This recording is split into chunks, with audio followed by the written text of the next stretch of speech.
Assalamualaikum warahmatullahi wabarakatuh. Saya Raihani Del Fikri dengan NIM 1822322 dan pada kesempatan kali ini saya akan mempresentasikan hasil pengerjaan ujian akhir semester saya dan pada pengerjaan UAS kali ini saya mengerjakan sebuah microservice dengan nama voucher service untuk sebuah sistem yang bernama Plato, di mana Plato merupakan sebuah sistem yang diharapkan mampu membantu mengurangi food waste yang ada di Indonesia. Hal tersebut merupakan overview dari sistem saya. Nah, selanjutnya mari kita membahas terkait microservice yang udah saya buat, di mana microservice yang saya buat adalah terkait em, voucher system. Voucher system ini untuk pengguna dapat ngeklaim voucher untuk mengurangi biaya ketika ia ingin memesan makanan. Nah, itu sedikit atau singkatnya tentang voucher system. Selanjutnya mari kita bahas terkait kode yang udah saya buat untuk voucher system ini sendiri, di mana kode voucher ini seperti yang tertampil di sini ya, bahwasannya kode ini dibuat dalam uh, be- untuk untuk menunjang backend dari sistem saya sendiri. Nah, di sini ada auth.js. Di sini gunanya untuk mendukung tugas bonus nomor satu, di mana tugas bonusnya adalah untuk melakukan authentication dan authorization, di mana sini saya menerapkan sistem role based, ada user dan admin untuk mengakses endpoint, sehingga hanya admin yang dapat mengakses beberapa endpoint dan hanya user yang dapat mengakses beberapa endpoint lainnya, sehingga penerapan dari bonus ini saya terapkan. Selanjutnya ada server.js untuk membantu untuk sebagai backend pada sistem saya, di mana dapat dilihat di sini ada beberapa hal seperti misalnya endpoint vouchers, ini untuk mengambil voucher-voucher yang ada, melakukan edit dan lain-lain, serta ada voucher redeem untuk nge-redeem atau nge-claim dari voucher itu sendiri. Nah, selanjutnya dari backend ini kami melakukan deployment kepada kami melakukan deployment menggunakan panel ini, dan di sini saya menggunakan Docker, kita menggunakan Docker agar backend saya dapat diakses dimanapun dan dapat diakses oleh panel dan dapat diakses dapat menjadi sebuah link API public. Nah, API public itulah kemudian kami gunakan untuk em, agar teman saya dapat menarik API saya dan saya pun dapat menarik API public dari teman saya itu sendiri. Nah, selanjutnya mari kita melakukan testing em, terkait ya API yang udah saya buat, di mana mari kita lihat bagaimana testingnya itu sendiri. Di sini kita punya beberapa hal untuk melakukan testing. Saya punya ini, oke, saya punya ini untuk melakukan testing. Misalnya kita di sini, nah karena saya tadi bahwa saya menggunakan role base, di sini kita coba untuk login terlebih dahulu untuk mendapatkan authentication aksesnya sendiri. Nah, kita coba di sini post untuk ini, terus kita punya badinya. Ini kita coba copy ini, kita coba login sebagai admin terlebih dahulu, kita coba send. Nah, di sini harusnya akan mengirimkan data. Oke, di sini berhasil login dan kita dapatkan akses token. Kita coba copy akses token ini dan kita masukkan ke headers kita sebagai authorizationnya. Kita masukkan di sini dan yuk, dia udah kesimpan sehingga kita udah bisa mengakses seluruh endpoint untuk admin itu sendiri. Nah, misalnya kita ingin ngebuat sebuah atau ngepost sebuah vouchers, di sini kita coba lihat, kita post ini di mana badinya kita coba buat pakai body ini. Kita coba ganti namanya, jangan lupa kita ganti namanya jadi demo aja. Yang lainnya abaikan. Nah, kita coba untuk nge-create atau ngebuat sebuah vouchernya. Em, Kalau berhasil dia akan nampilkan kalau dia berhasil. Oke, ini berhasil. Bahwasannya udah berhasil dan dibuat. Sebenarnya kita bisa ngeliatin di database kita bahwasannya ini harusnya udah berhasil dibuat. Kita coba reload. Kita lihat bahwasannya ini harusnya sudah berhasil dibuat ya. Oke, demo nih, yang demo ini kita udah berhasil dibuat ya. Berarti ini udah berhasil. Dan selanjutnya kita coba untuk edit yang udah kita buat. Kita coba edit ini, sorry, ini kita pakai metode put, dan kita coba ambil ID-nya dia. Kita coba ambil ID-nya dia dan kita masukin ke sini. Nah, kita coba edit, terus body-nya kita ganti dengan misalnya Bismillah. Nah, kita coba ya. Apakah ini berhasil? Oke, berhasil. Bahwasannya voucher berhasil diupdate atau berhasil diubah. Dan ya, ini udah berhasil. Selanjutnya kita coba melakukan delete. Delete. Oke. Delete ID tadi. Aduh, saya lupa lagi ID-nya. Kita langsung copy dari sini bisa harusnya. Nah, kita coba delete. Sorry, delete. Apakah berhasil delete? Nah, berhasil dihapus. Kita lihat di database kembali. Ini demo. Kita coba reload. Apa dia berhasil dihapus? Sambil menunggu kita cobain yang lain. Apakah ada yang lain bisa? Oke, redeem, redeem kita harus pakai user. Dan kita lihat apakah dia berhasil delete. Tadi namanya kita ubah jadi kayaknya masih demo ya. Atau birthday. Aku lupa intinya. Saya lupa. Tapi intinya kita coba lihat aja. Sini. Aduh, masih loading. Kita lihat dulu ya terlebih dahulu sebentar. Aduh. Oke. Nah, udah tidak ada yang namanya demo tadi dan udah selesai semuanya. Dan ya, ini udah berhasil kita delete. Nah, selanjutnya kita coba login lagi. Kita coba login lagi sebagai user. Di sini kita coba pakai ini. Kita coba login. Kita post. Terus ininya kita pakai ini user. Kita coba send untuk kita dapatkan access point tadi. Nah, ini access point-nya.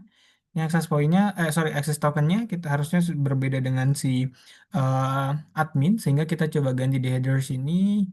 eh kita ganti dan ya kita udah login sebagai ini. Dan sekarang kita coba nge-redeem. Dimana untuk redeem kita menggunakan ini.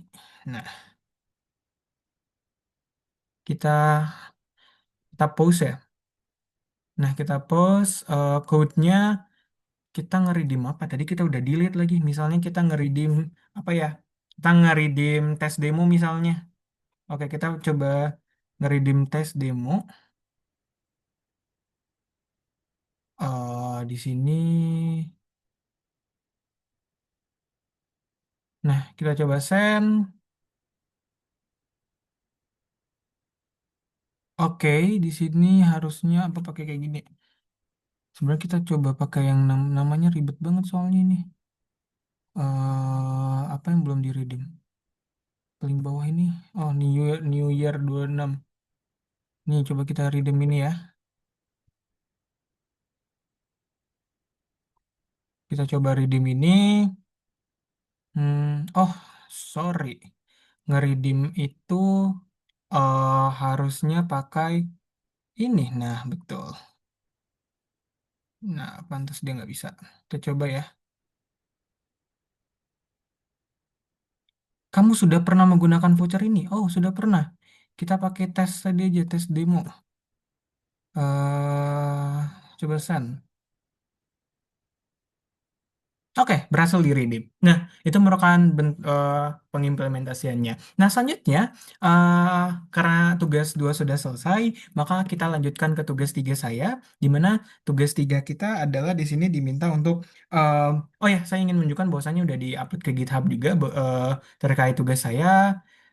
Kita bisa melihatnya di voucher, sorry, voucher, dan di sini udah di-upload. Nah, selanjutnya kita coba, kita akan melakukan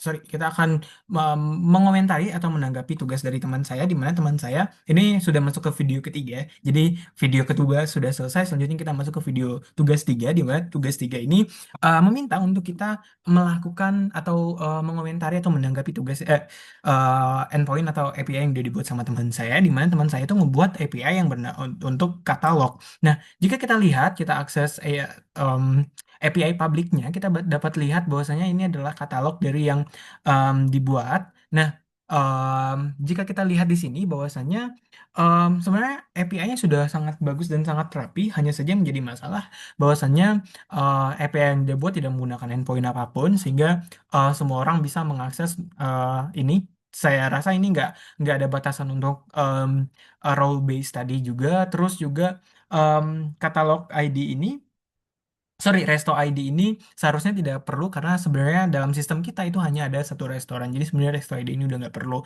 Nah, dan ini sebenarnya hasil dari dummy dummy datanya sudah sangat bagus dan sudah sangat ngebantu. Nah, lantas bagaimana sih integrasi kami? Integrasi kami dilakukan pada sistem bernama kami deploy pada Vercel dan ini merupakan hasil dari integrasi kami dengan link platu tst.versal.app. Nah, untuk kode yang udah kami buat bisa dilihat di sini ya. Sebenarnya kodenya di sini ada berapa kode JS dan DS untuk sebagai logic dari endpoint sorry backend kami. Jadi back JS ini berguna untuk mengakses API yang udah kita siapkan sebelumnya berdasarkan front end-nya juga. Misalnya kita ingin request, kita ingin ngedit dan lain-lain gitu.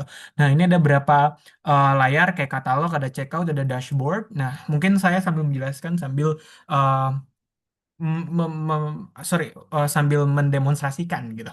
Nah, ini bukan tampilan ketika ingin login, bisa login sebagai restoran dan pembeli. Misalnya kita ingin login sebagai restoran terlebih dahulu untuk membuktikan API public dari saya dan teman saya itu sendiri juga. Sebenarnya integrasi kami terjadi di laman checkout sebenarnya yang jadi paling utama. Tapi di sini saya coba untuk ngujinya by front end, misalnya ngeedit voucher saya, nambahin voucher saya by front end gitu. Nah, kita coba login sebagai admin tadi, admin at voucher.test dengan password 123456. Nah, oh sorry, kita coba ini harusnya dia nggak bisa login karena nggak ada akunnya gitu ya. Nah, coba kita pakai tes gitu. Tapi ketika kita login, loginnya berhasil dan mengalihkan ke layar. Nah, ini merupakan tampilan dashboard dari penjual. Ada manajemen katalog dan manajemen voucher. Kalau katalog itu yang teman saya lakukan. Em, kita lihat di sini bahwasannya kita dapat melihat katalog-katalog makanannya. Terus kita bisa ngedit makanannya sesuai dengan endpoint yang udah dibuat sama teman saya. Sorry, maksudnya API yang udah dibuat, konsep API dan endpoint yang udah dibuat sama teman saya bisa ngedit makanan. Jadi kita coba kita kembalikan pakai ini deh. Nah, gitu. Kita coba ganti namanya jadi ayam geprek misalnya ya. Nah, kita ganti, kita update.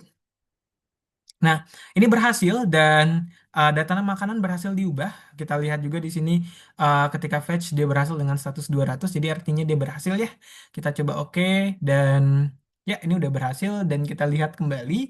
Jadi ayam geprek nih, ayam geprek sudah ada. Kita coba matikan ayam geprek ini. Sorry, maksudnya menonaktifkan status makanannya. Kita coba menonaktifkan dan statusnya updated dengan status 200 nih di sini. Artinya dia sudah berhasil API-nya.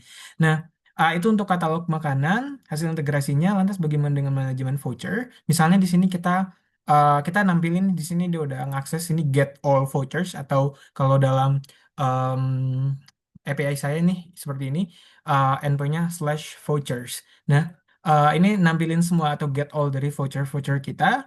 Dan misalnya kita ingin tambah, kita bisa nambahin. Terus misalnya kita ingin diskon demo gitu ya.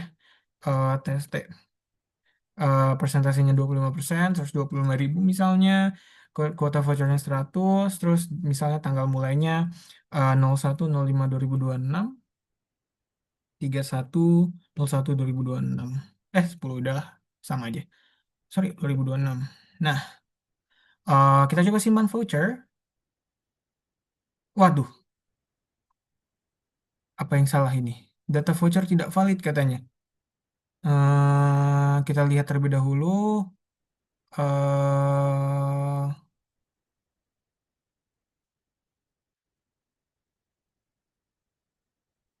kita bisa lihat di sini bahwasannya, oh sorry,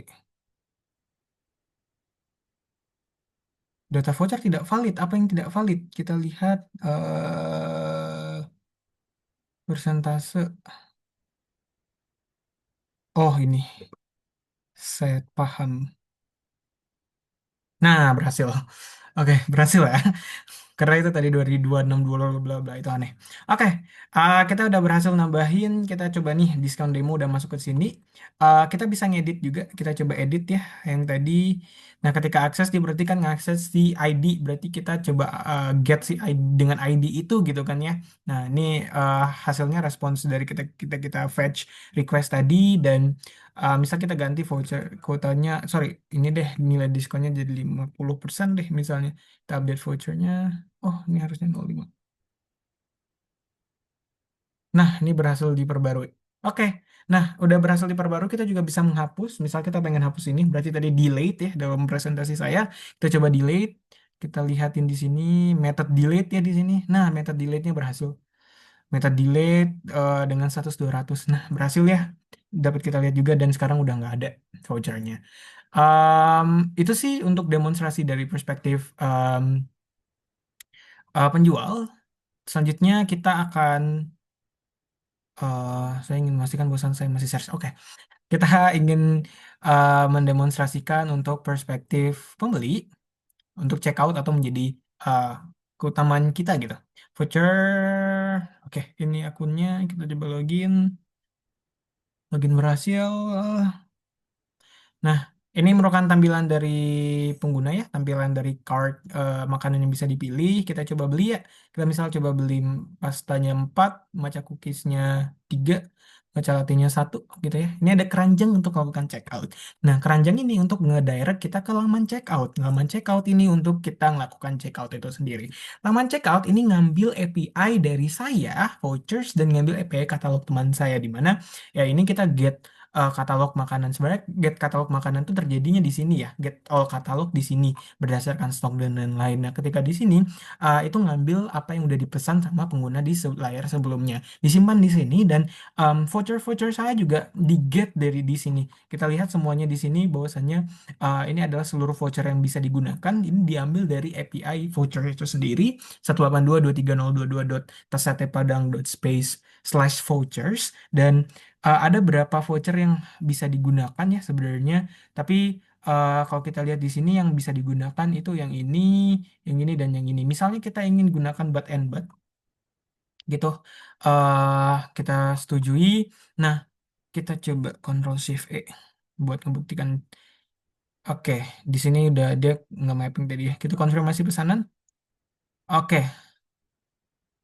nah, pemesanan berhasil dibuat dan kita lihat di sini ya bahwasannya kita berhasil nge-redeem dengan voucher ID ini, terus ordernya 168.000 dan authentication tokennya juga berhasil. Kita lihat bahwasannya vouchernya valid dan bisa diproses di sistem kita gitu. Nah, uh, selesai.